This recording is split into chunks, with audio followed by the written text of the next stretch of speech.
Oi, gente, tudo bom com vocês? A gente está vindo agora para a segunda aula daqui do nosso canal, segunda aula que a gente vai tratar hoje dessa parte de análise sintática, de gramática.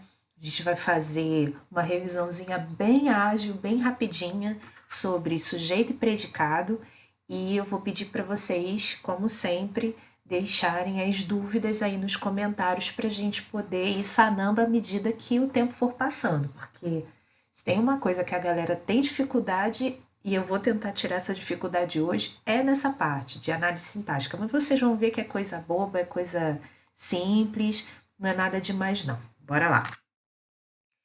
Primeira coisa, o sujeito de uma oração pode ser identificado com base nas características semânticas ou sintáticas. Primeira coisa aqui, vamos trocar só a nossa canetinha para a gente poder começar a fazer as anotações aqui nos slides. Toda vez que vocês virem a palavra semânticas, a gente vai estar falando de significado. Significado. E quando a gente falar de sintática, aí sim a gente vai estar falando da frase propriamente dita, tá? Dos termos na frase. Ou seja, o que ele quer dizer aqui? Que o sujeito da oração vai poder aparecer ou por uma questão de relação de significado, quando você observar o verbo dessa oração, ou pela própria concordância entre o sujeito e esse verbo, tá? De acordo com o critério semântico, sujeito é aquilo que se fala, o assunto, o agente da ação verbal. Você olha para o verbo e você tenta verificar no próprio verbo quem é o sujeito. Basicamente é isso. De acordo com o critério sintático, o sujeito é o termo da oração que concorda com o verbo. Quando a gente entrar em concordância,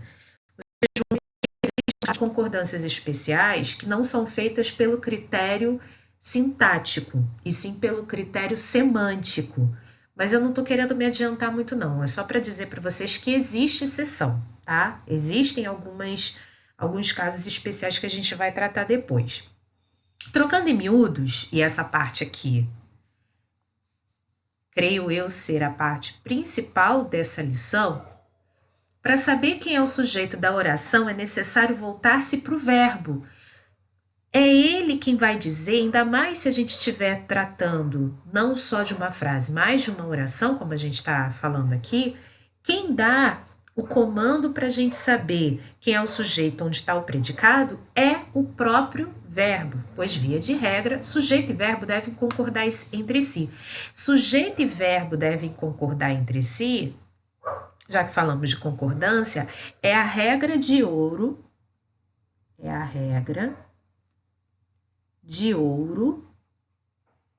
da concordância verbal. Sujeito e verbo concordando entre si, ou seja, se uma coisa está no singular, a outra também tem que ficar. Se uma coisa está no plural, a outra também tem de ir para o plural. É a regra de ouro da concordância verbal. Se a gente conseguir colocar isso na cabeça, quando entrar em concordância, não vai ter grandes problemas. É só se lembrar efetivamente dos casos especiais. Eles que dão um pouco mais de trabalho em prova, concurso, na hora de escrever.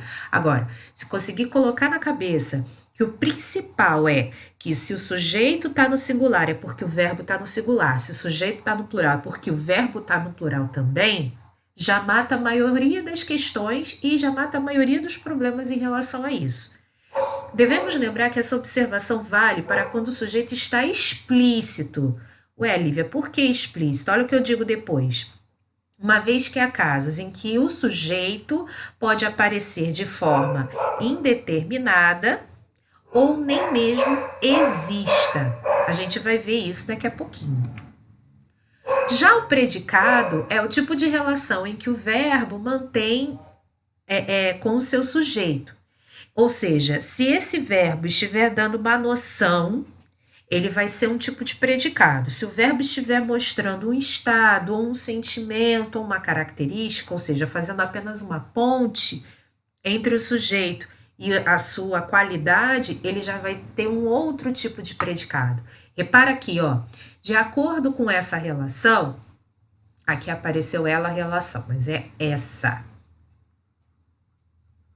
De acordo com essa relação, a gente tem dois grupos. O grupo de estado, que a gente chama de ligação, que são aqueles verbos que vão fazer a ponte, que a gente acabou de dizer, e os verbos que são significativos ou nocionais.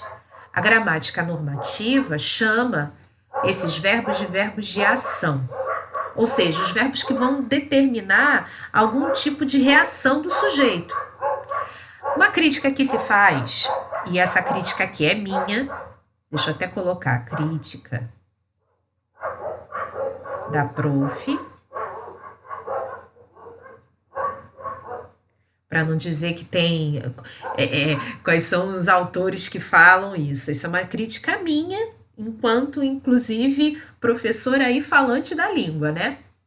Uma crítica que se faz, então, a classificação sintática, ou seja, você determinar quem são os termos essenciais, os termos acessórios, os termos integrantes, em relação exatamente aos termos essenciais, é a importância desses termos na oração.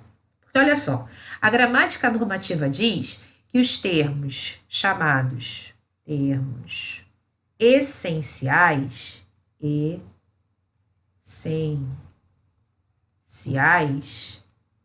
são o sujeito e o predicado.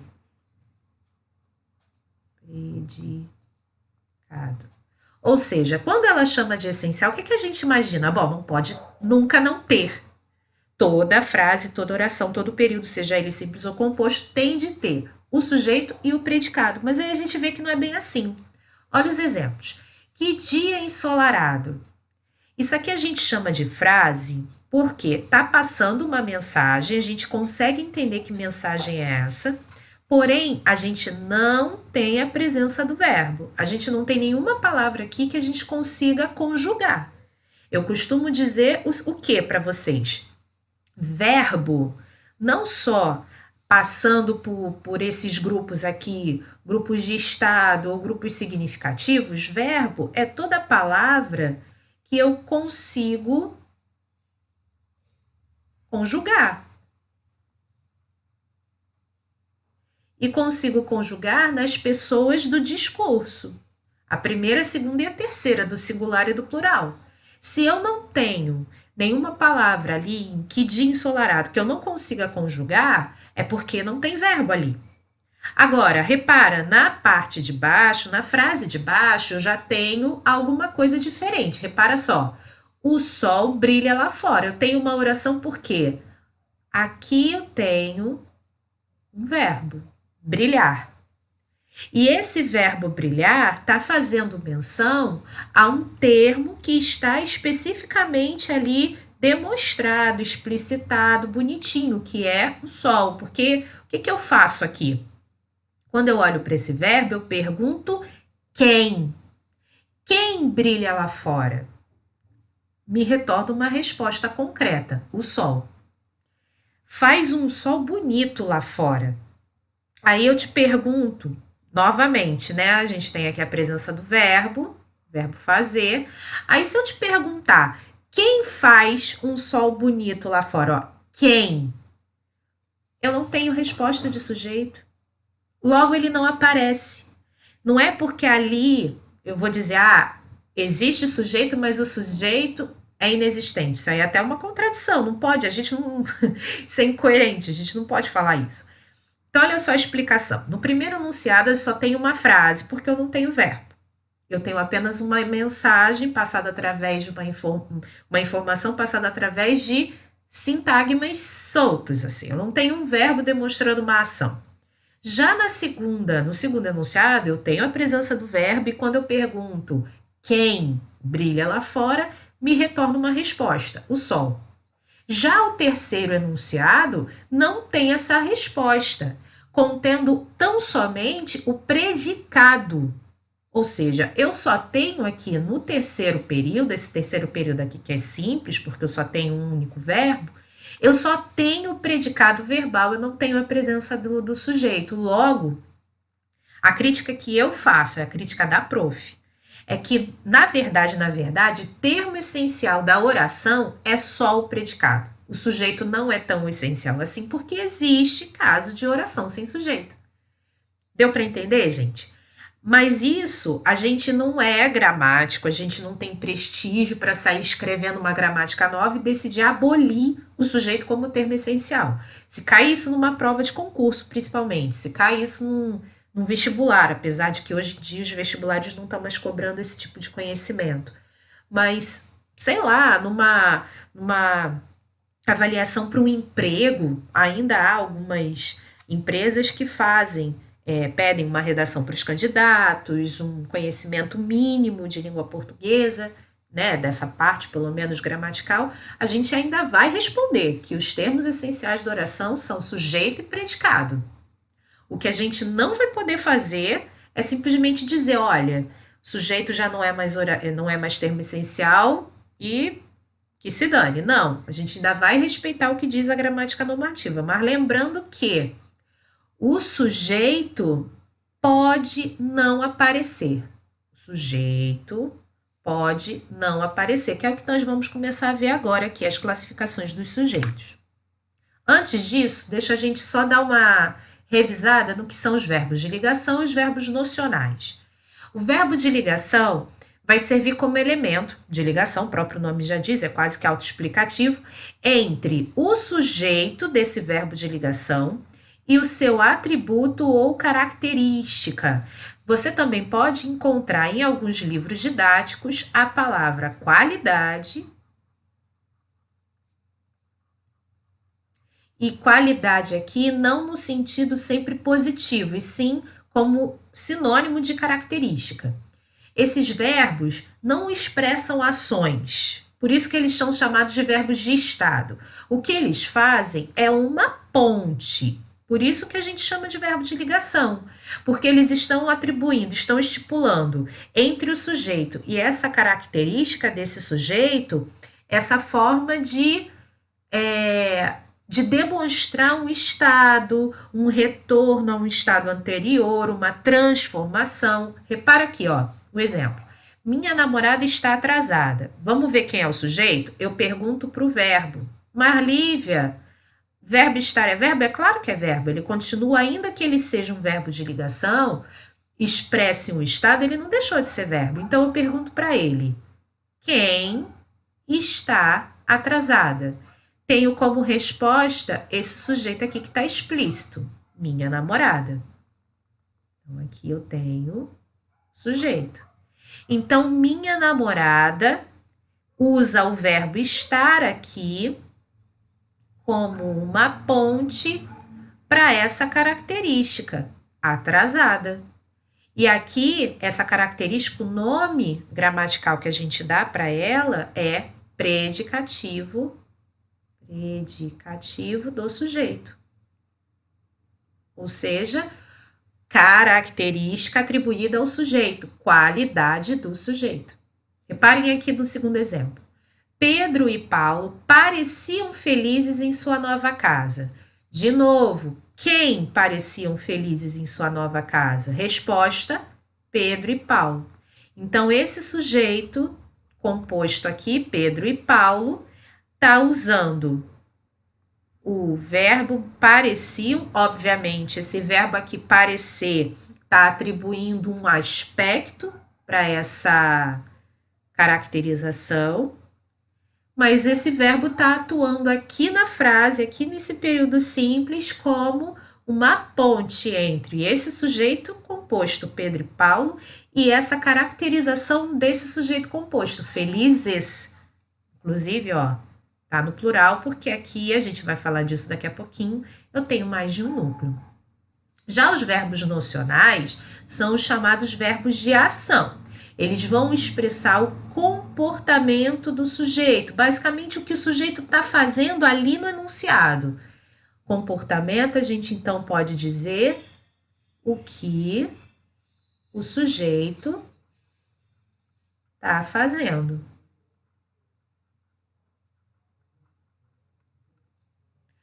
Os verbos podem ou não necessitar de complemento para que dê a sua total dimensão significativa.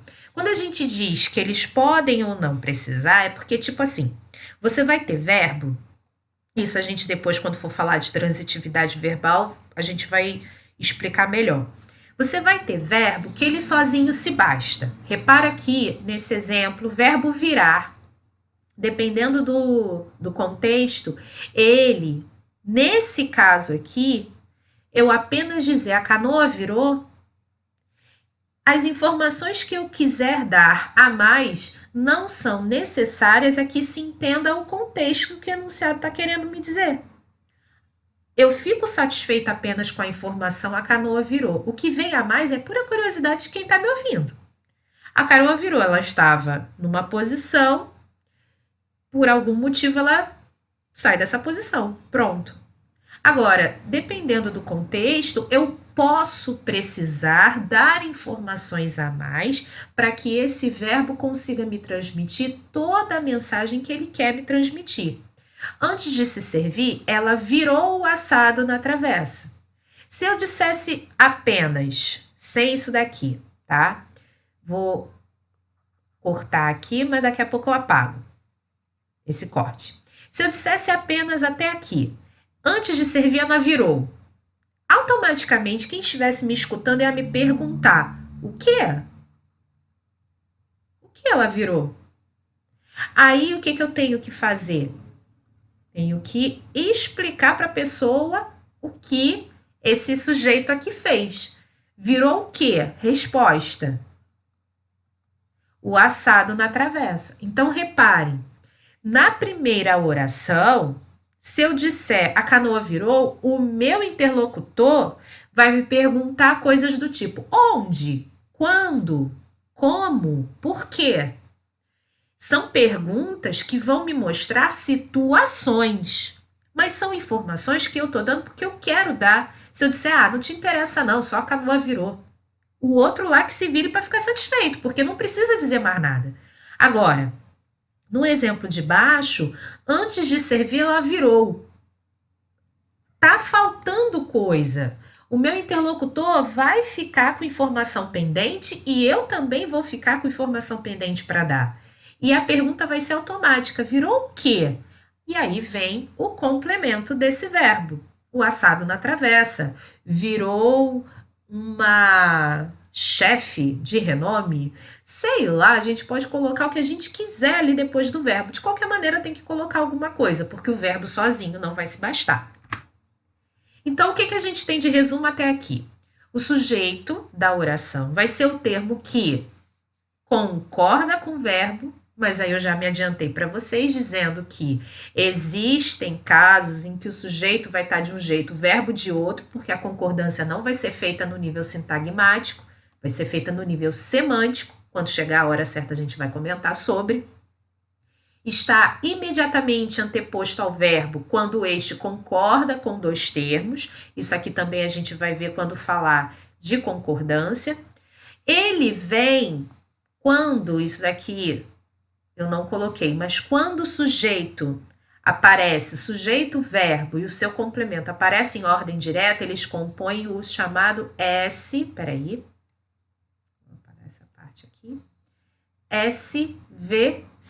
É o que a gente chama de ordem direta. Tá? Então, ele vai vir antes do verbo, quando ele estiver em ordem direta. Se for ordem inversa, ele pode vir em qualquer lugar da frase, e aí a gente vai usar a pontuação para demonstrar, para ajudar a colocar o sujeito no lugar que ele fique inteligível. Óbvio, né? Quando o sujeito é explícito. Pode constituir o assunto de que se fala. Ora, foi o que nós falamos nos primeiros slides. O sujeito vai ser o assunto do verbo. Pode ser o agente da ação verbal. Normalmente apresenta como núcleo, isso aqui, gente, é muito importante a gente botar na cabeça. Núcleo é que nem a gente fala, por exemplo, da célula. Ó, biologia ajudando a gente a entender língua portuguesa. A célula é um composto cheio de micropartes ali, né? Você tem o complexo de Golgi, você tem a mitocôndria, você tem a membrana, nanã, e você tem o núcleo da célula, que é onde está a informação mais importante da célula, que é o DNA dela. Então, o núcleo é o pedaço que basicamente vai dizer do que a célula é feita. Essa célula é da onde?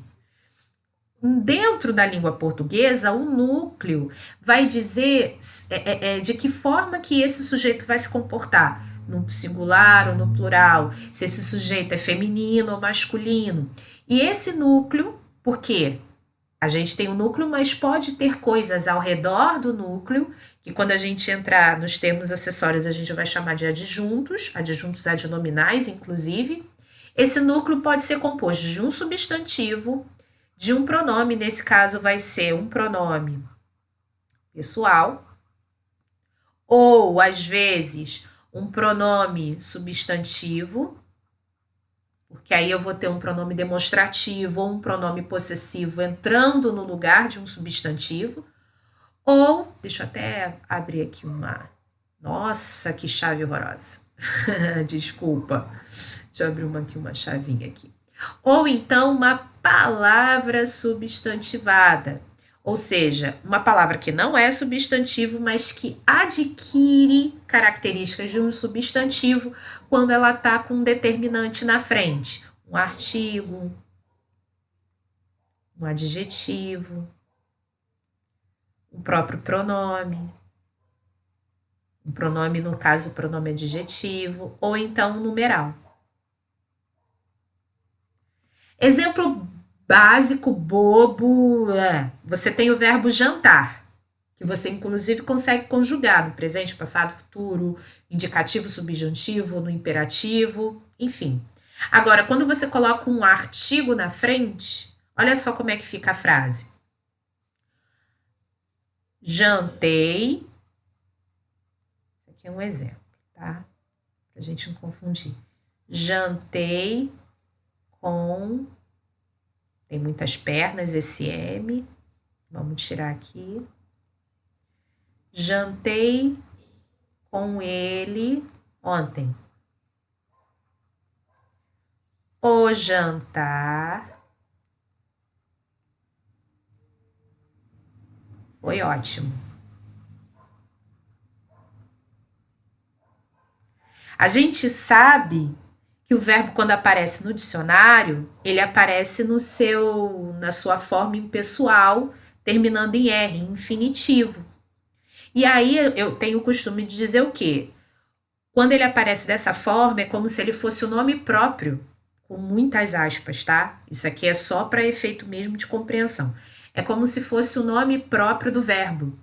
Daí, o que você faz? Você coloca um artigo na frente, coloca um pronome substantivo na frente, pronome adjetivo, melhor dizendo, coloca um numeral ou um adjetivo, adjetivo de verdade, você transforma jantar, nesse exemplo aqui, em uma palavra substantivada.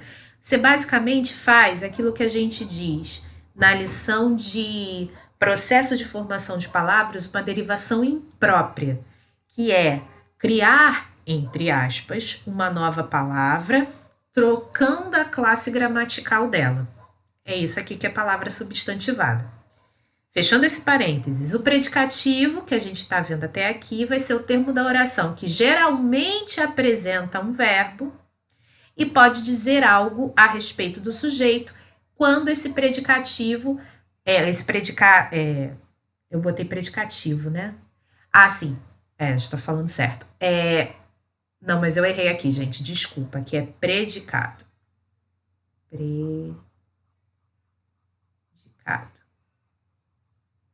Predicado e predicativo são palavras parecidas, aí dá nisso. Desculpem. O predicado é o termo da oração que geralmente apresenta um verbo, pode dizer algo a respeito desse sujeito quando estivermos diante de um predicativo. Agora sim. Predicativo.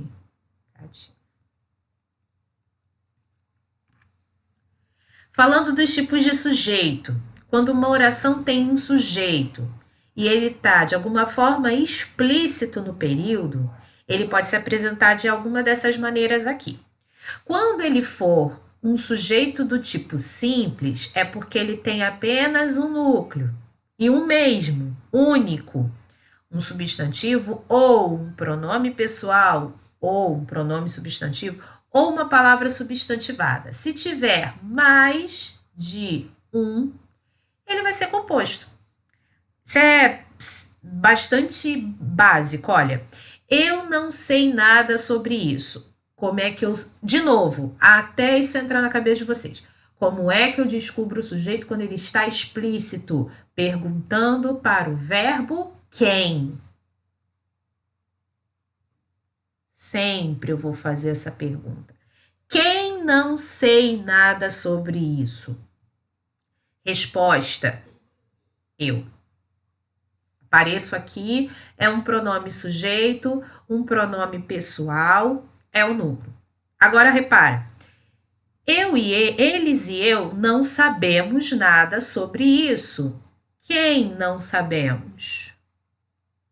Resposta: eles e eu. Temos aí dois pronomes que estão sendo somados por essa conjunçãozinha e. Os núcleos do sujeito, quando eles forem compostos, ou eles vão aparecer assim, ou podem aparecer, dependendo da quantidade de núcleos, separados por vírgula, e o último, do penúltimo para o último termo, vai ter um ezinho, tá?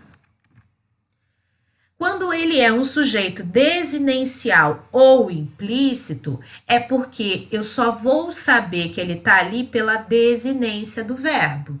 Então, não vai ter o pronome das três pessoas do discurso.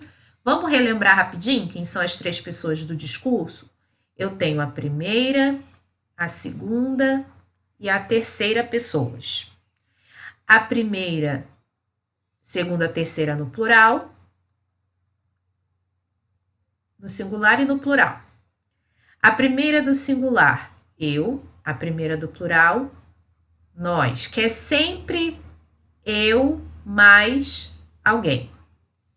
Eu mais você, eu mais ele, eu mais vocês, mais eles, mais o mundo. É sempre eu mais alguém. A segunda do singular é o tu, a segunda do plural é o vós. Ainda que em língua portuguesa falada no Brasil, a gente quase não use mais o vós, só em lugares, assim, em grupos muito específicos que ainda conjugam verbo em segunda pessoa. A gente tem aí a linguagem do direito, que ainda usa bastante, a linguagem científica, que ainda usa um pouco. A gente está substituindo no linguajar das ruas, no linguajar mais informal, a segunda pessoa do plural pela pessoa vocês, que é pronome de tratamento. Mas, para efeitos de conjugação verbal, para efeitos de concordância, segunda pessoa do plural ainda existe, não caiu e acredito que não cairá nunca, mesmo que ela não seja mais usada na escrita, vamos dizer assim, comum. O vós é o tu mais alguém, tá? Lívia não pode botar tu mais eu, não, porque aí vai ser nós. É o tu mais outros. Na terceira pessoa eu tenho ele, ela. E no plural, eles, elas. E só para lembrar, a primeira pessoa é aquela que inicia a comunicação, ou seja, quem toma partido de começar a se comunicar. A segunda pessoa é a pessoa que a gente chama de interlocutora. Interlocutora. Ou seja, com quem a primeira pessoa está interagindo. E a terceira a gente chama de assunto. Ou seja, do que eu e tu, do que eu e vocês, vós, do que nós estamos falando. Deles, eles podem ser pessoas de carne e osso, podem ser coisas, podem ser, sei lá. É sempre o assunto. Então, é pela desinência do verbo que nós vamos descobrir quem são as pessoas indicadas ali e, por consequência, esse sujeito. Aqui o nome desinencial ou implícito, todos os dois estão corretos. A gramática normativa chamava de sujeito oculto, mas na verdade esse nome não cabe mais hoje em dia porque o sujeito não está oculto, ele está dentro do verbo, ele está ali de forma explícita. A gente pensa em alguma coisa oculta que está escondida, mas não é o caso. Ó, não tenho, olha esse ozinho aqui, caminho novo. O que tenho é um novo jeito de caminhar. O é desinência de primeira pessoa de eu, do pronome eu, no presente do indicativo. Porque se a gente for analisar a desinência de pessoa dos outros tempos, tanto do indicativo quanto nos tempos do subjuntivo, serão diferentes. Então, só para acrescentar, é presente do indicativo. Quando eu pergunto quem não tenho, automaticamente eu vou ter como resposta algo que está dentro do próprio. Isso aqui está parecendo um ponto de exclamação. Algo que está dentro do próprio verbo.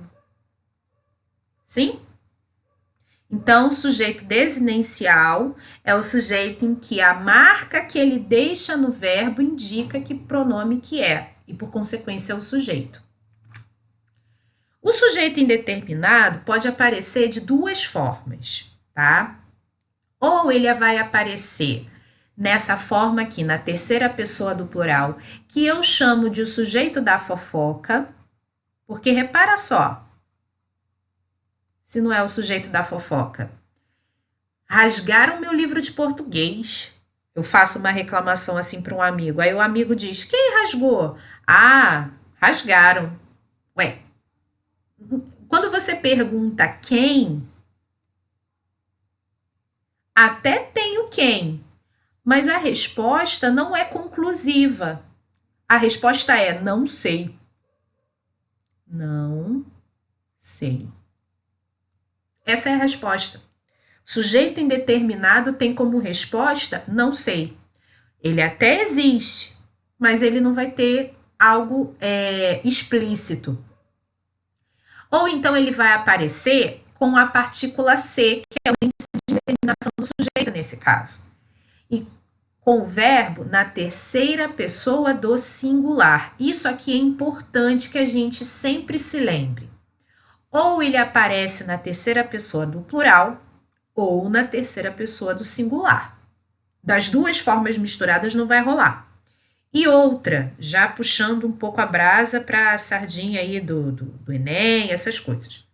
Não é muito bom, aliás, eu particularmente não recomendo que quando estiver escrevendo uma dissertação argumentativa, faça esse tipo de sujeito aqui, porque isso tira a credibilidade do teu texto. Um texto para se chamar um texto impessoal, objetivo, claro, conciso, ele vai, se você quiser usar esse tipo de estrutura, você tem que usar essa daqui. O verbo com a partícula do índice, né, a partícula C, o índice de indeterminação do sujeito. E os verbos vão ser do tipo intransitivos, que são aqueles que não precisam de complemento.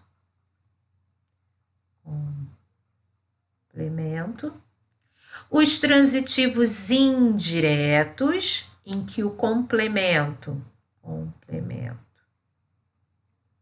é obrigatório.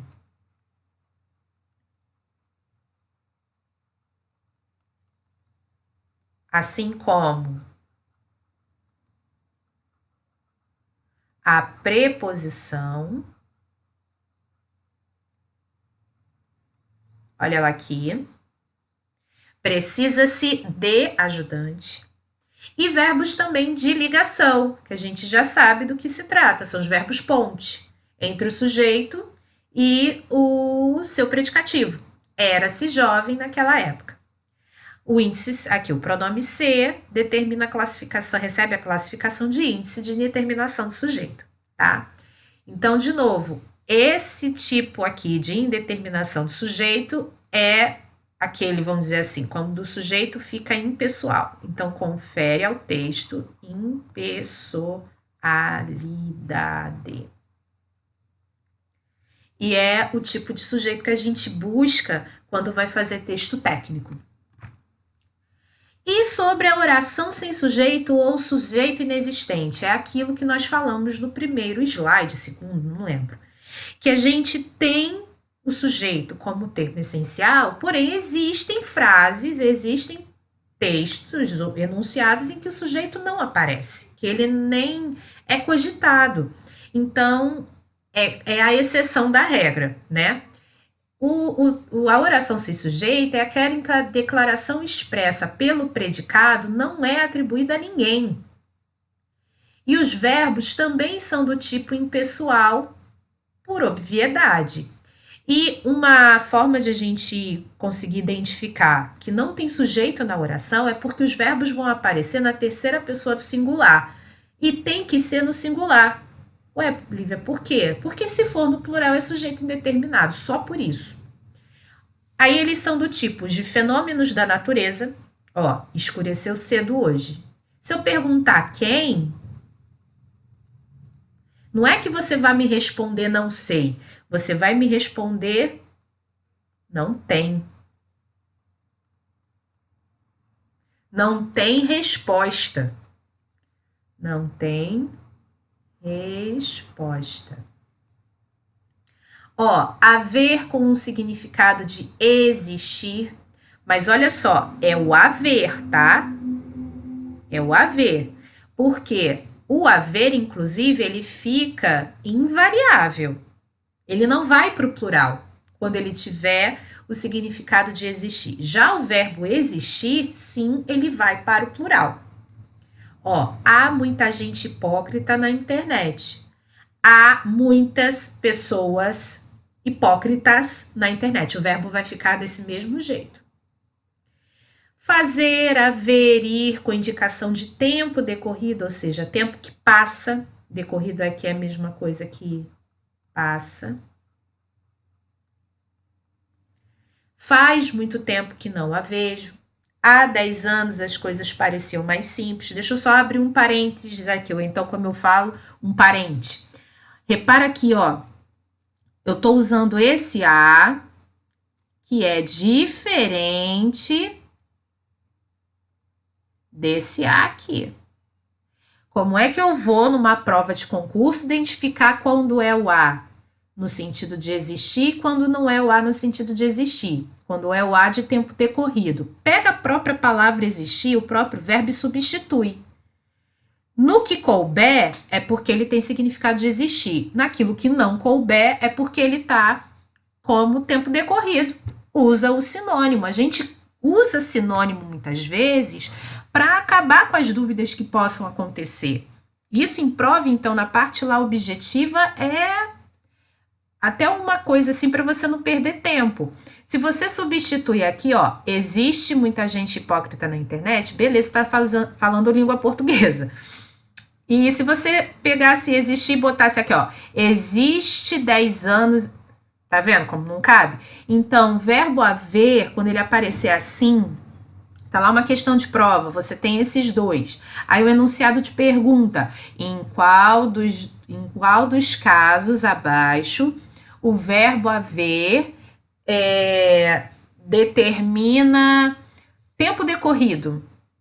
Aí você vai ver em qual deles o existir não cabe. Ele vai ser tempo decorrido.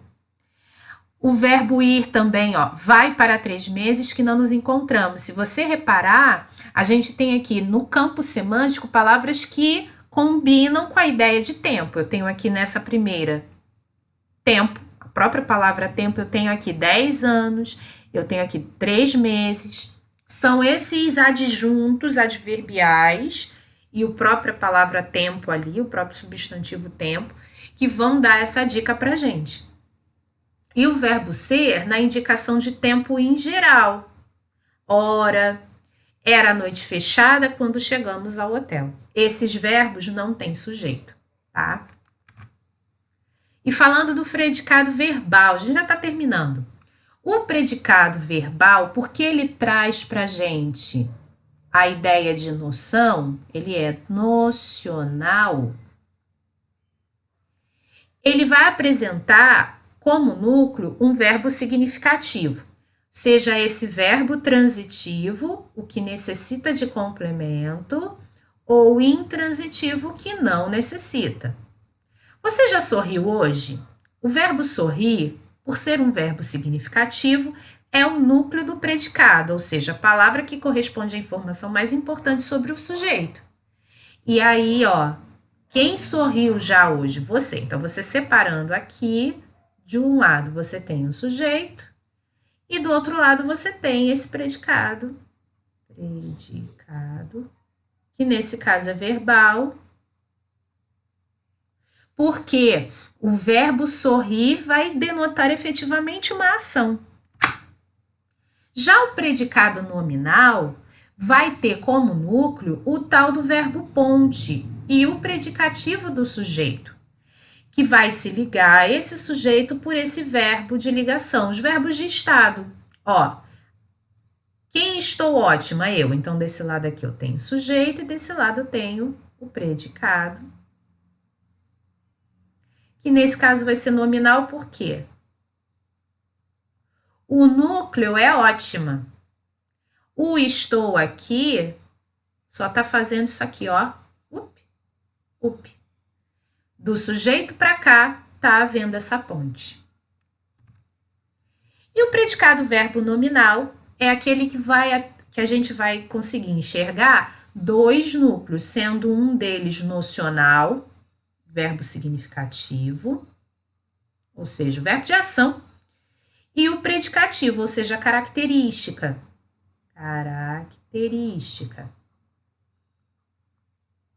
Característica essa atribuída ao sujeito ou atribuída ao objeto desse verbo nocional.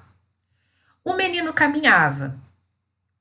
Se eu quiser juntar essa informação com o menino estava apressado, eu posso resultar em o menino caminhava apressado. Aqui eu tenho a ação do verbo, relacionada, obviamente, a esse sujeito, porque isso que eu pergunto, quem caminhava apressado, eu tenho como sujeito o menino, e tenho aqui a característica desse menino, a qualidade. Ou predicativo. Eu também posso ter o predicativo do objeto desse verbo, ou seja, do complemento desse verbo nocional. Quebrei o copo, quero juntar com essa informação aqui, o copo é de vidro. De vidro é característica do copo. Quebrei o copo de vidro. O sujeito desinencial sou eu. Aqui, o verbo nocional é o próprio verbo quebrar. Então, aqui eu tenho uma ação. E de vidro é característica do objeto, o copo.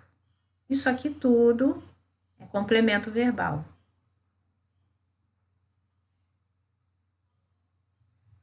De vidro, inclusive... Lívia, por que eu sei que é característica? Quando a gente pega uma palavra assim, principalmente quando essa palavra está acompanhada de preposição, e a gente consegue transformar essa palavra num adjetivo, a gente vai estar diante de um termo, aqui no caso de uma locução adjetiva, a gente vai estar diante de um termo de qualidade, um termo atributo, um termo característica. Por exemplo, de vidro eu poderia substituir, apesar de não ficar muito comum, mas eu posso, vítreo. Não é comum, a gente não fala assim, mas de vidro é uma locução adjetiva em que o adjetivo puro, simples, assim, sozinho, é vidro, tá? E aí a gente tem algumas questões de concurso que a gente vai responder aqui rapidinho para a gente poder fazer depois as explicações, tá? Ó, estou com doente em casa, o sujeito está oculto.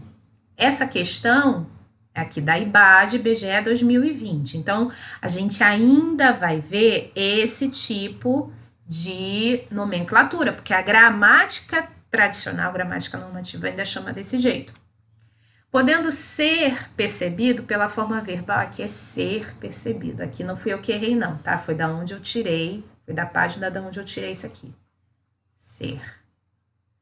Podendo ser percebido pela forma verbal, estou flexionada na primeira pessoa do singular, eu.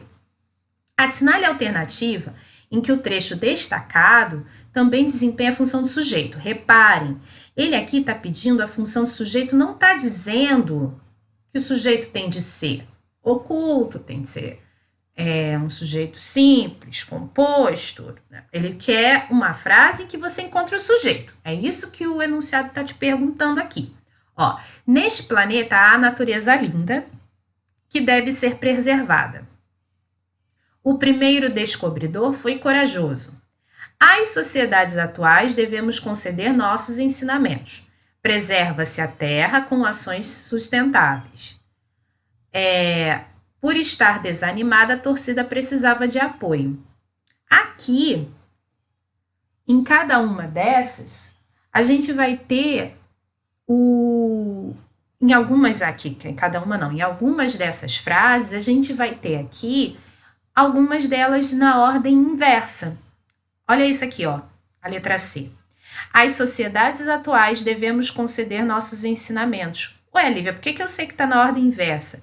Porque eu começo essa frase com uma preposição, ou seja, com o evento até aqui de uma crase. Tem uma preposição mais um artigo aqui na frente. Essa frase aqui, por exemplo, em ordem direta estaria: devemos conceder nossos ensinamentos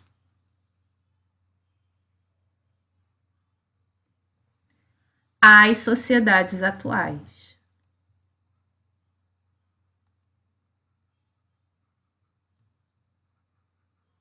O que ele está pedindo aqui é uma opção em que o sujeito apareça de forma que esteja, né, esses trechos que estão em negrito, em qual deles que corresponde o sujeito. A gente já descarta a letra C, porque quem devemos conceder nossos ensinamentos? Olha o Mois aqui, ó. É o nós. E o que está em negrito é sociedades atuais. Então, a letra C já está errada, a gente não vai considerar. Ó, o primeiro descobridor foi corajoso. De novo, eu pergunto sempre para o verbo. Foi corajoso quem? Para poder descobrir o sujeito, eu tenho que saber onde é que está o verbo. E aqui eu tenho o verbo ser, ó. Quem foi corajoso? O primeiro descobridor. O sujeito dessa oração é o primeiro descobridor. Mas o que está em negrito é o predicativo. Predicativo. Ah, Lívia, o que aqui sociedades atuais? Devemos conceder o quê? Nossos ensinamentos a quem? Às sociedades atuais. Isso aqui é complemento do verbo. Objeto indireto. Opa, eu falo uma coisa e escrevo outra. Objeto indireto. Então, a letra B também está fora.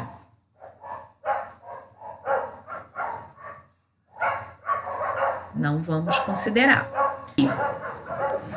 Vamos dar uma olhada na letra A. Neste planeta há natureza linda, que deve ser preservada. Olha o verbo haver aqui, que é naquele caso em que o verbo tem como seu sinônimo o verbo existir.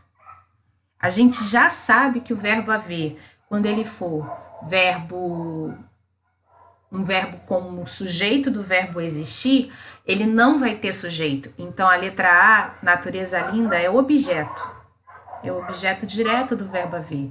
Também tá, ó, fora. Vamos para a letra E. Por estar desanimada, a torcida precisava de apoio.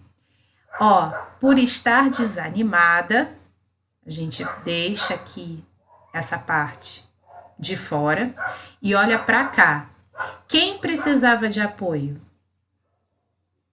A torcida. O que está em negrito não é sujeito, o sujeito é torcida aqui. Sujeito simples, sujeito explícito. Esse de apoio é complemento do verbo precisar, é objeto indireto. Letra E também está fora. Fazendo com que a frase que a gente procura seja a frase da letra D. Mas, Lívia, tá? Preserva-se a terra com ações sustentáveis. Sabe como é que você descobre quando tiver desse jeito? Você vai transformar essa voz passiva sintética em voz passiva analítica. A terra é preservada.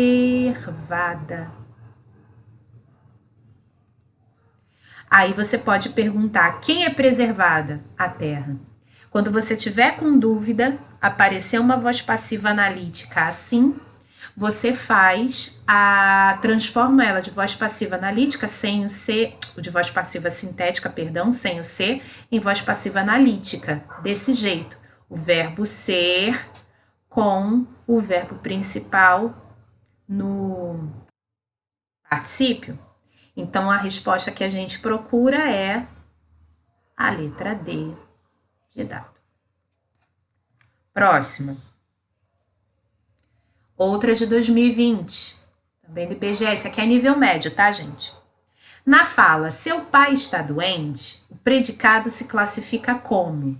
Olha só, eu já tenho aqui a indicação de duas coisas. De tanta gente fazer questão, a gente acaba lembrando que o verbo estar é um verbo que denota, obviamente, estado. O verbo estar é um verbo ponte. Doente é característica.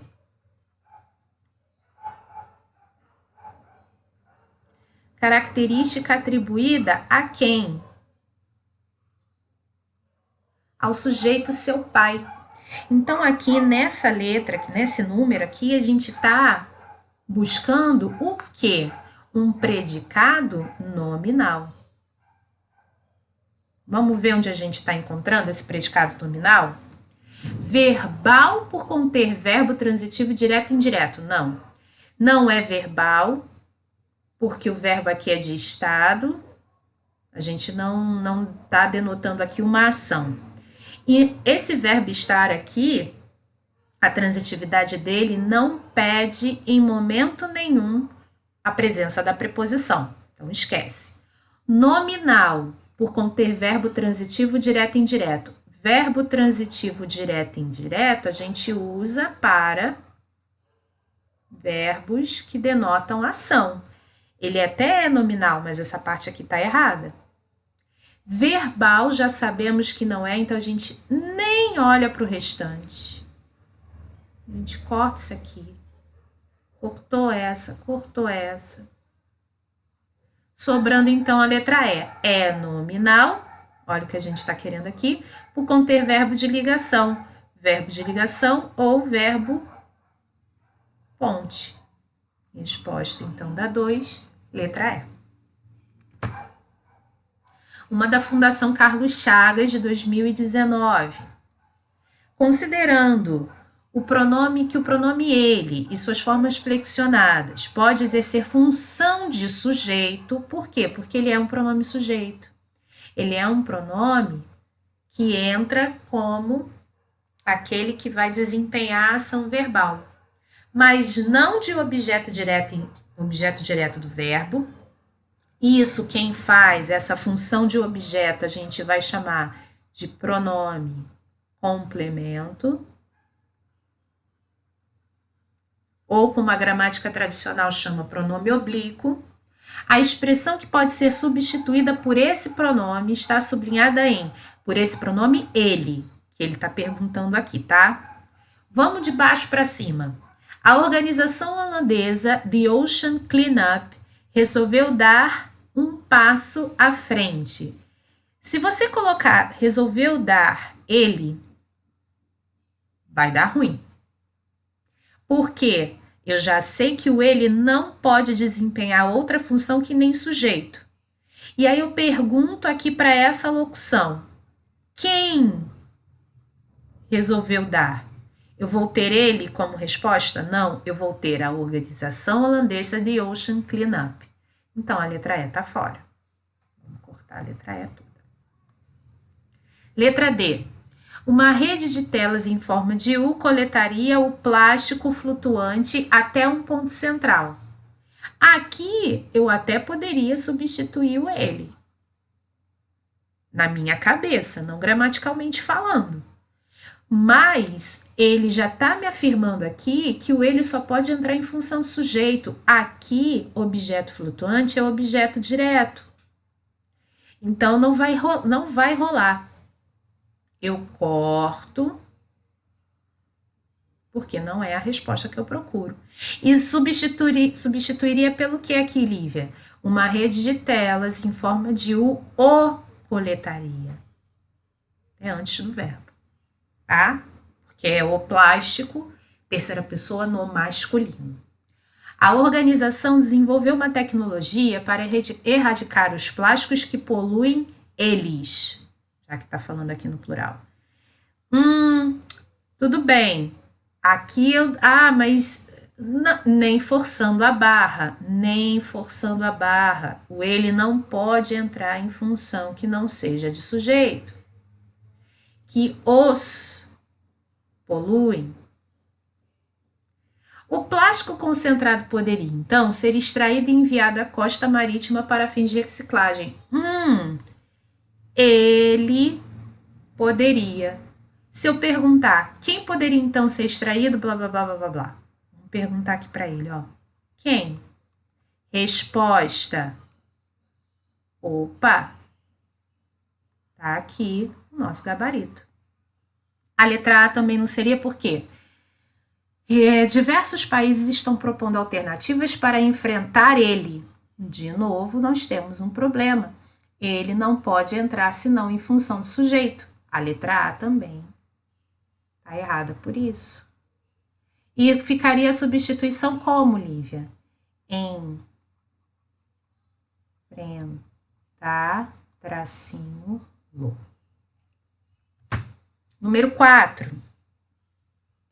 Assinale a alternativa em que o termo ou a expressão em destaque identifica corretamente o sujeito da oração. Essa daqui vocês vão identificar com muita rapidez. Essa é a questão aqui da VUNESP. É só eu perguntar o quem.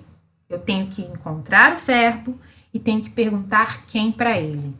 Quem tem mostrado cada vez mais claramente para que nasceu a internet. Pronto, achei nosso gabarito. Tá aqui. Quem conhece alguém? Ó, quem conhece alguém que está... Esse alguém que está sempre conectado faz parte do complemento do verbo. A resposta à pergunta quem é todo mundo. Por isso que a letra B não rola. Quem são uma legião? Ó, uma legião é atributo da resposta ao verbo são. Quem são uma legião? Os viciados em smartphones. A letra C também não conta. Quem recorre a outro vício à televisão? Quem recorre a outro vício à televisão que faz parte do complemento do verbo recorrer. As pessoas para quem está dizendo aqui, ó, nas raras vezes em que desgruda da tela, alguém recorre, porque está na terceira pessoa, a outro vício, a televisão. Então aqui tem uma terceira pessoa que já deve ter sido mencionada no texto anteriormente. Por isso que a letra D também não é. E quem passa os dias em frente ao computador curtindo o fracasso? Quem passa,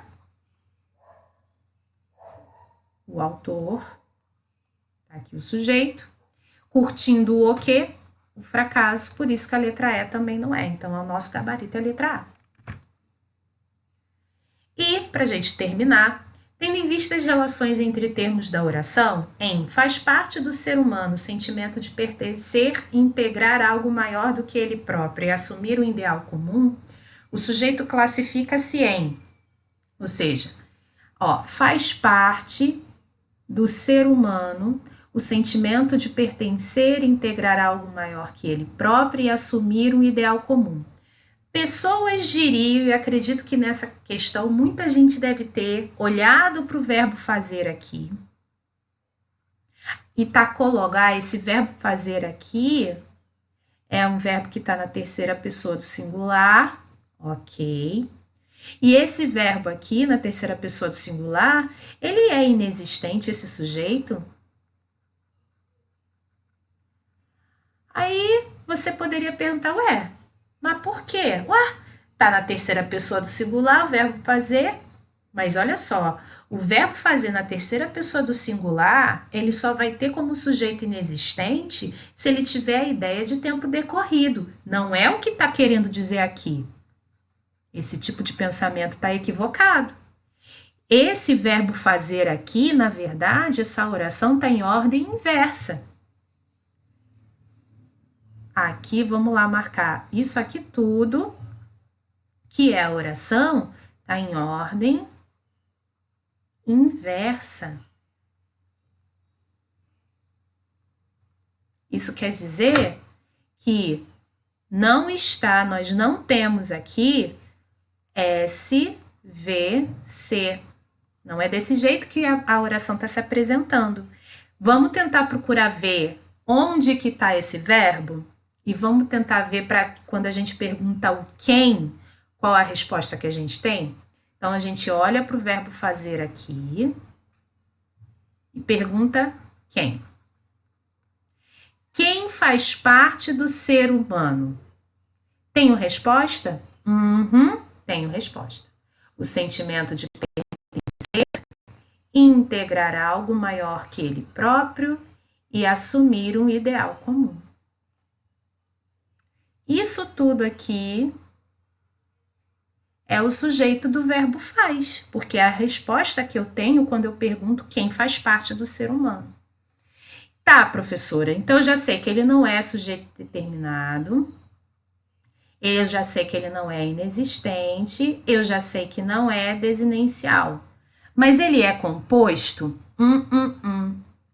Sabe por quê? A gente disse que núcleo do sujeito, núcleo, que é o que vai determinar quando o sujeito é simples ou composto, ele vai ser um substantivo, vai ser um pronome substantivo, ou então vai ser uma palavra substantivada. Tudo vai estar na base do substantivo, se você reparou. Disso tudo aqui que a gente está vendo, o único que a gente pode dizer que é o substantivo efetivamente é sentimento. Aqui, ó. É o único aqui de todo esse sujeito grandão. Sujeito é isso tudo aqui. Só sentimento é núcleo. Núcleo. O restante, eu tenho orações dentro do sujeito, mas de núcleo do sujeito eu tenho só um único substantivo. E se o núcleo é de um elemento só, simples. Se for mais de um, composto. Logo, a resposta que a gente procura tá aqui. É a letra C. Beleza? Bom, galera, sobre sujeito predicado, essa revisãozinha rápida era para a gente poder deixar essa parte mais explicadinha possível. Espero que vocês tenham entendido minimamente. Espero também que, se houver alguma dúvida, vocês consigam me sinalizar e deixa aí nos comentários qualquer coisa. Eu não entendi essa parte, não entendi essa outra, que a gente vai tentando tirar essas dúvidas à medida que elas forem surgindo, tá bom? Vou ficando por aqui, até a nossa próxima aula. Fiquem com Deus. e um beijo.